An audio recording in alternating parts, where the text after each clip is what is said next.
కడప నగరంలోని కందిపటువంటి అర్ధరాత్రి వందలాది మంది దుండగులు సరిగా ఇంట్లో కుటుంబ సభ్యులు ఉండంగానే కూల్చివేయడం జరిగింది.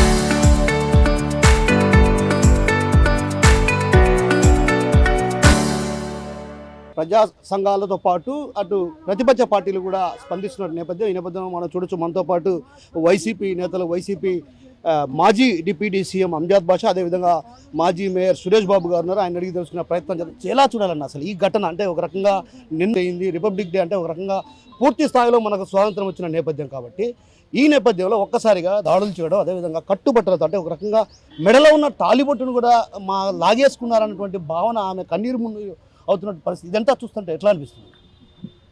ఈ రాష్ట్రంలో కూటమి ప్రభుత్వం వచ్చిన తర్వాత అరాచకాలు, దౌర్జన్యాలు, హింసా రాజకీయాలు, హత్యా రాజకీయాలు ఎక్కువ ప్రోత్సహించడం జరుగుతుంది. నిజంగా కడప నగరంలో నడ్డిబొడ్డున్న కడప కలెక్టర్ ఆఫీసులో కూతవేటలో కలెక్టర్ బంగ్లా ఉంది. కలెక్టర్ అక్కడ నివసిస్తున్నాడు. 1 కిలోమీటర్ కడప నడ్డిబొడ్డున్న కడప ఎర్రముకపల్లె పిఎఫ్ కాలనీ ఎదురుగా ఉన్న ఎక్స్ఎమ్మెల్యే గుంటి ప్రసాద్,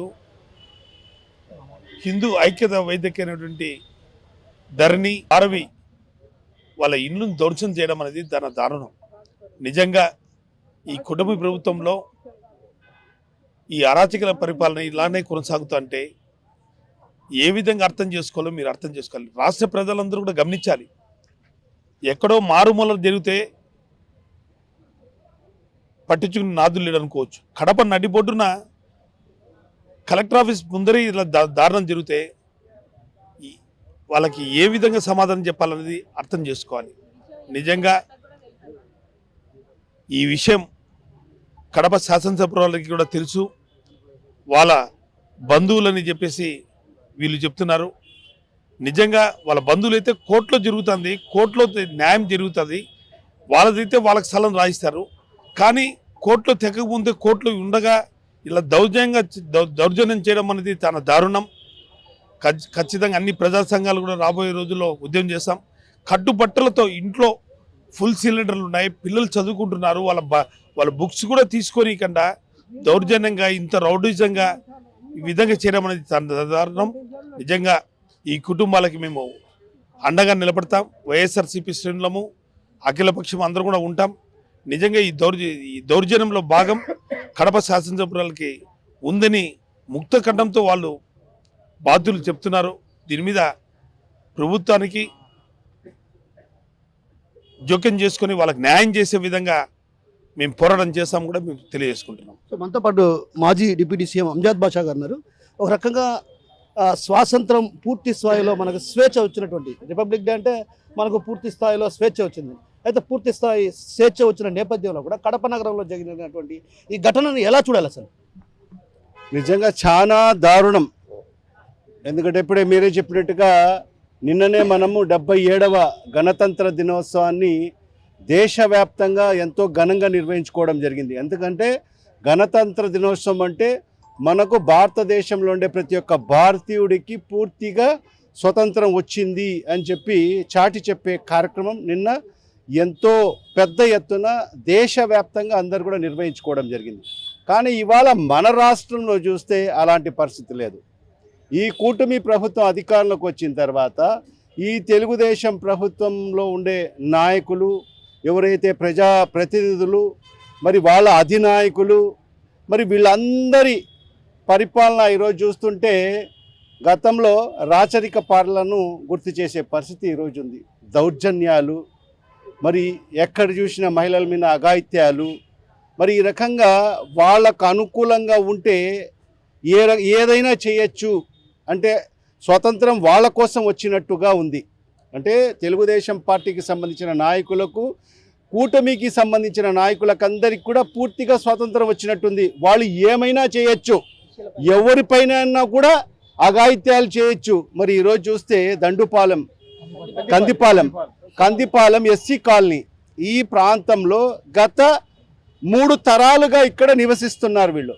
అంటే 3 తరాలుగా అంటే సుమారుగా 50-60 సంవత్సరాలుగా మరి ఈ ప్రాంతంలోనే ఇక్కడే వీళ్ళు నివాసం ఉన్నారు.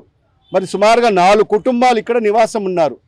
మరి అలాంటిది నిన్న గణతంత్ర దినోత్సవం జరుపుకున్న కొన్ని గడియల్లోనే రాత్రి 12-1 గంట ప్రాంతంలో సుమారుగా 100 మంది రౌడీలు, తెలుగుదేశం పార్టీకి సంబంధించిన రౌడీ ముక్కలు 2 జేసీబీలు తీసుకొచ్చి మరి అందరు కూడా పాపం ఆమె వాబోతా ఉంది, అందరు యుక్త వయసులో ఉండారంట, అందరు తాగి ఉండారంట, తాగుబోతులు.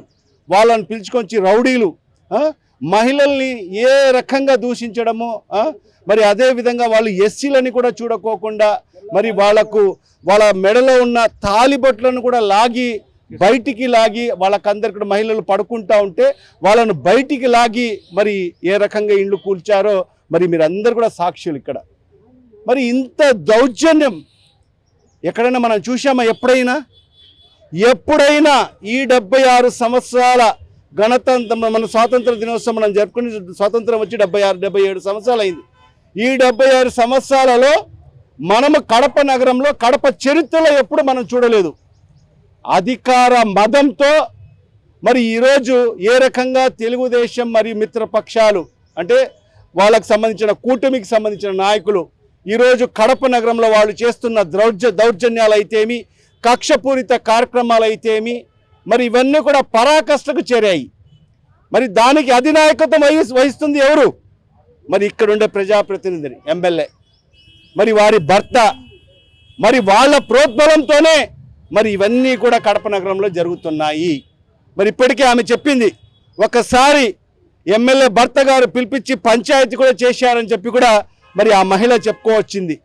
మరి అక్కడ ఆ పంచాయతీలో వీళ్ళు ఒప్పుకోకపోతే మరి ఈ రకంగా దాని పర్యవసనం ఉంటుందని చెప్పి ఈరోజు వాళ్ళకందరికీ కూడా వాళ్ళకి ఎవరు దిక్కుముక్కు ఎవరు లేరని చెప్పి, ఎస్సీలు అని చెప్పి మరి వాళ్ళ పక్షాన ఎవరు ఉండరు, మరి వాళ్ళు ఎవరు లేరులే ఏకాకిగా ఉండారని చెప్పి రాత్రిపూట 1 గంటకు వచ్చి మరి ఈ రకంగా జేసీబీలు తీసుకొచ్చి దౌర్జన్యం చేయడము ఎంతవరకు సమంజసమో మరి ఒక్కసారి ఈ నగర ప్రజలందరూ కూడా గమనించాల్సిన అవసరం ఉంది.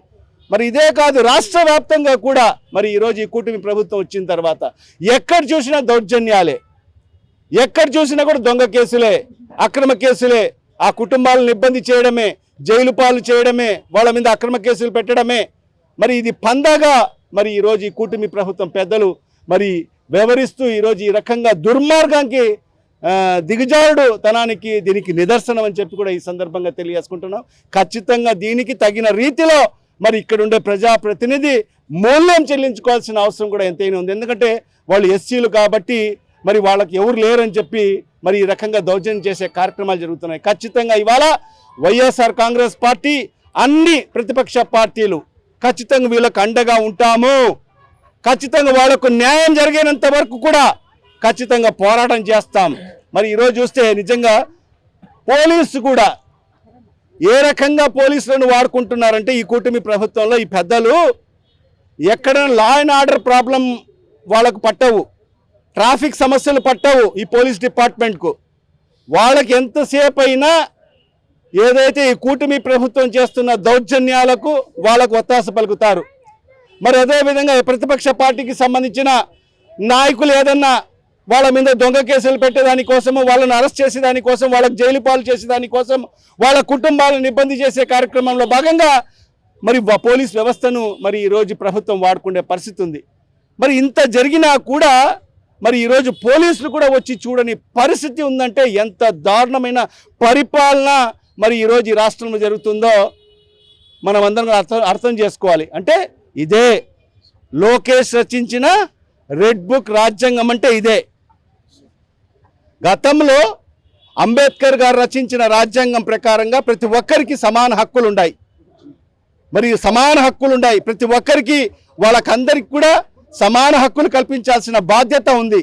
మరి అలాంటిది ఈరోజు చూస్తుంటే మరి ఈరోజు ఈ పెద్దలు ఈ రకంగా అమాయకులైన ఎస్సీలను కూడా చూడకోకుండా మరి వాళ్ళకి ఎవరు లేరని చెప్పి మరి ఈరోజు అన్యాయంగా మరి గత 50-60 ఏళ్లుగా ఇక్కడ నివసిస్తున్న వాళ్ళకి ఎలాంటి నోటీసులు కూడా ఇవ్వకోకుండా ఏదైనా మీదని చెప్పుకునే రీతిలో మరి మనకు ఒక లా ఉంది, ఆ చట్టం ప్రకారంగా మనం వెళ్ళాలి. మరి ఆ చట్టాన్ని అతిక్రమించి చట్టాన్ని తమ చేతుల్లోకి తీసుకొని మరి అర్ధరాత్రి 1 గంటలకు మరి మహిళల్ని బయటికి లాగి తాళిబొట్లను తెంచి మరి ఏ రకంగా మరి వాళ్ళ ఇంటికి సంబంధించిన సామాన్లన్నీ కూడా ఏ రకంగా ఆ ఇంటి పడగొట్టారో ఒకసారి ఆలోచన చేయాలి. మరి మీదని చెప్పినప్పుడు ఈరోజు కోర్టులు ఉన్నాయి, కోర్టుకి వెళ్ళండి, మరి అక్కడ ఎవిక్షన్ ఆర్డర్ తెచ్చుకురండి, మరి అప్పుడు పోలీస్ కాడికి అప్పుడు అప్రోచ్ కండి, పోలీస్ మీకు సపోర్ట్గా ఉండి మరి వెకేట్ చేసే కార్యక్రమాలు చేస్తారు. మరి అలాంటివన్నీ కూడా చేయకోకుండా మరి ఆ లాను ఎక్కడ కూడా అనుసరించుకోకుండా, అంటే రూల్సే మేము తయారు చేశాం, మా ప్రభుత్వము మేము ఏమైనా చేస్తాం అనే రీతిలో మరి ఈరోజు ఇక్కడ ప్రజాప్రతినిధులు తయారు కావడం అనేది మన దౌర్భాగ్యం అని చెప్పి కూడా ఈ సందర్భంగా తెలియజేసుకుంటున్నా. మరి ఈ రకంగా ఖచ్చితంగా ప్రజలందరూ కూడా ఆలోచన చేయండి. మరి ఈరోజు ప్రజా సంఘాలు కానీ, మరి దళిత సంఘాలు కానీ, మరి అదేవిధంగా అన్ని ప్రతిపక్ష పార్టీలు అందరూ కూడా ఈ కుటుంబానికి అండగా నిలబడాల్సిన సమయం ఆసన్నమైంది. మరి ఈరోజు రోడ్ల పాలయ్యారు వాళ్ళు చిన్న చిన్న పిల్లలు ఉన్నారు. మరి వాళ్ళకందరికి కూడా మనమందరం కూడా అండగా ఉండాల్సిన అవసరం ఉంది. మరి ఈ అరాచక పాలనను అంతమందించాల్సిన బాధ్యత ప్రతి ఒక్కరు తీసుకోవాల్సిన అవసరం కూడా ఎంతైనా ఉంది. మరి ఇవాళ ఒకటే వైఎస్ఆర్ కాంగ్రెస్ పార్టీ మరి ఈ కుటుంబానికి అండగా ఉంటాం, వీళ్లకు న్యాయం జరిగినంత వరకు కూడా పోరాటం చేస్తామని చెప్పి కూడా ఈ సందర్భంగా తెలియజేసుకుంటాం. అంటే ఇక్కడ కుటుంబంలో కూడా 10వ తరగతి చదువుతున్నటువంటి విద్యార్థి, ఆ పిల్లోడు 10వ తరగతి చదువుతున్నాడు, తనకు సంబంధించినటువంటి బుక్స్ కూడా లోపల ఉండిపోయాయి. మేము వచ్చిన తర్వాత అక్కడికి వచ్చి నేనే స్వయంగా ఆ లోపల దిగి ఆ బుక్స్ కూడా అందజేయడం. అంటే ఒక రకంగా కట్టుబట్టలు, అంటే ఒక రకంగా మహిళల పట్ల అసభ్యంగా ప్రవర్తించడం. అదేవిధంగా పిల్లలకు చదువుకోవాల్సినటువంటి బుక్కులు ఉన్నాయి. 2-3 రోజుల్లో పబ్లిక్ ఎగ్జామ్స్ రాబోతున్నాయి కొద్ది రోజుల్లో. సో ఇలాంటి పరిస్థితుల నేపథ్యం అసలు బుక్స్ లేవు, చదువుకోవడానికి ఎంత ఇబ్బందిగా ఉంటుంది. ఇలాంటి వాతావరణం ఎప్పుడైనా చూసింటామా? ఖచ్చితంగా ఇప్పుడే చెప్పాను కదా, మన కడపలో ఈ 76 సంవత్సరాలుగా మనం ఎప్పుడు ఇలాంటి పరిస్థితి చూడలేదు. మరి ఇంత దౌర్జన్యాలు మనం గతంలో ఏ ప్రభుత్వంలో కూడా చూడలేదు. గ్యాస్ సిలిండర్ కూడా మరి ఈరోజు ఈ సందర్భంగా ఇప్పుడే చెప్తున్నారు, ఈ అబ్బాయి 10వ తరగతి, రేపు మార్చిలో ఈ అబ్బాయికి ఎగ్జామ్స్ ఉన్నాయి. మరి ఆ పుస్తకాలన్నీ కూడా మరి ఆ శిథిలావస్థలో మరి చితికిపోయిన పరిస్థితి. మరి అలాంటిది మహిళలను కూడా చూడకోకుండా, చిన్న పిల్లలని కూడా చూడకోకుండా, ఈ చిన్న పిల్లలు మీరు వీళ్ళందరినీ కూడా ఒక మానవత్వం లేని వాళ్ళు ఈరోజు గుండాలను, తాగుబోతులను సుమారుగా 100 మందిని పిలుచుకొని వచ్చి మరి ఒక ఆటవిక రాజ్యంలో ఏ రకంగా జరుగుతుంది. మరి అలాంటి పరిస్థితి, అలాంటి సీన్స్ ఇక్కడ నిన్న రాత్రి జరిగిన పరిస్థితి. మరి ఇవన్నీ కూడా కడప నగర ప్రజలందరూ కూడా గమనించండి. మరి ఇవాళ ఈ ప్రభుత్వం, మరీ ముఖ్యంగా ఈ రాష్ట్ర ముఖ్యమంత్రి నారా చంద్రబాబు నాయుడు గారికి చెప్తున్నాను, మరి అదేవిధంగా షాడో ముఖ్యమంత్రి మరి లోకేష్ బాబుకి చెప్తున్నాను, మీ ప్రజాప్రతినిధుల అఘాయిత్యాలు మరి ఈరోజు తారాస్థాయికి చేరాయి. మరి దళితులను కూడా చూడకోకుండా మరి ఏ రకంగా వాళ్ళు అన్యాయంగా, అక్రమంగా మరి ఈరోజు వాళ్ళకు సంబంధించిన ఇళ్లను ఈరోజు స్వాధీనం చేసుకోవాలనే ఒక దురుద్దేశంతో మరి ఏ రకంగా జేసీబీలు తీసుకొచ్చి పగలగొట్టారో మరి ఈరోజు ఇక్కడ ప్రజలందరూ కూడా చూస్తున్నారు. మరి ఇలాంటి పరిస్థితి గతంలో ఎప్పుడు కడప నగరంలో ఎప్పుడు మనం చూసి ఉండం. మరి అలాంటి పరిస్థితి, ఒక భయానక పరిస్థితి ఈరోజు కడప నగరంలో ఉంది. మరి ఈరోజు మీకు సంబంధించిన ఇక్కడ ప్రజాప్రతినిధి మరి ఆ రకమైన పరిపాలన ఇక్కడ కొనసాగిస్తున్నారు. ఇక్కడ ఎవరికి స్వేచ్ఛ లేదు, వాక్ స్వాతంత్రం లేదు.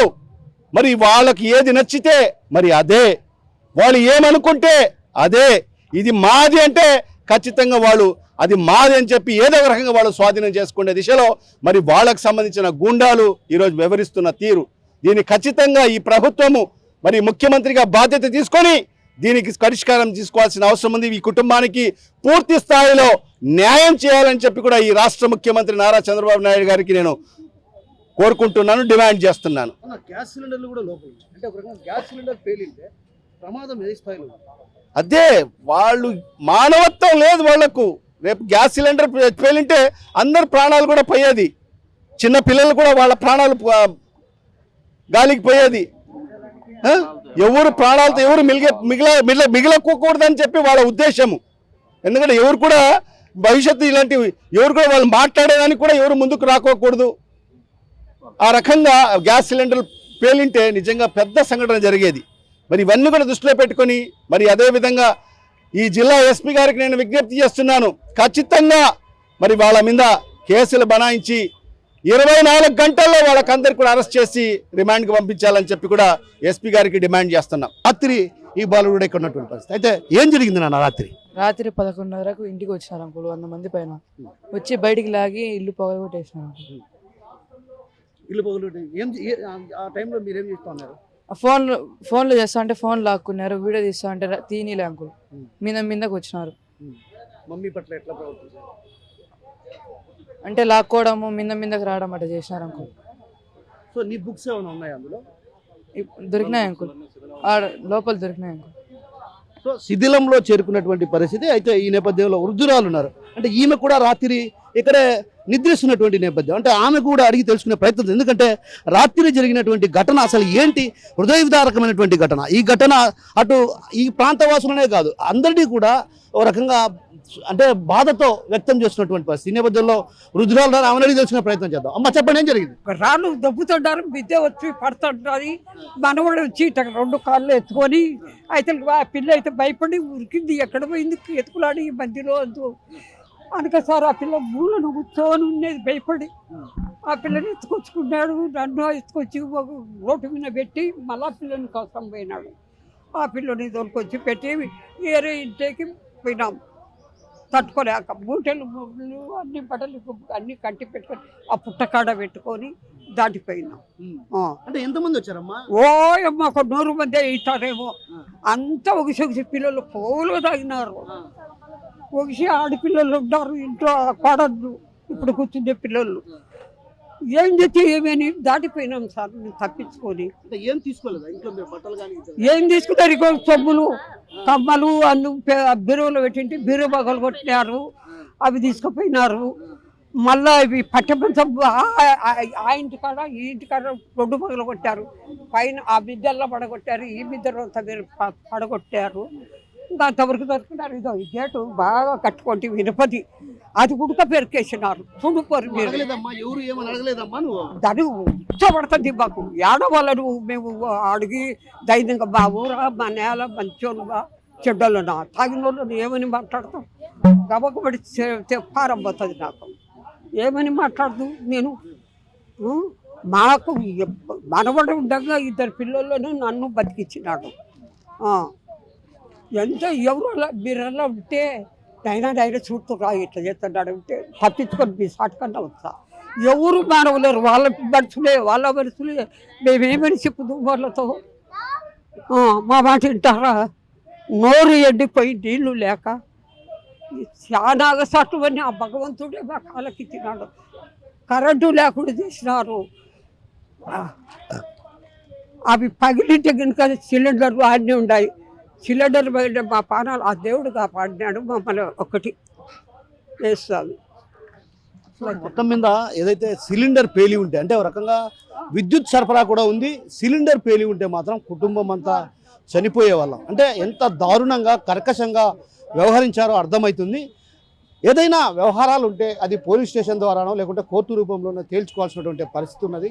కానీ తాను వృద్ధురాలను 80 ఏళ్ల వయసులో కూడా తాను ప్రాణ భయంతో అంటే భయపడినటువంటి పరిస్థితి. ఇలాంటి పరిస్థితి మరొకరికి పగవారికి కూడా రాకూడదన్నటువంటి ఆవేదన ఆమె వ్యక్తం చేస్తుంది. అయితే ఈ నేపథ్యంలో ఈ జరిగిన ఘటన పైన కూడా అటు ప్రభుత్వం వెంటనే స్పందించాలి. ఏదైతే జరుగుతున్నటువంటి వ్యవహారాల్లో ప్రభుత్వం జోక్యం చేసుకొని ఇందుకు బాధ్యులైన వారిని కూడా కఠినంగా శిక్షించాలంటూ కూడా వైసీపీ నేతలు డిమాండ్ చేస్తున్నారు.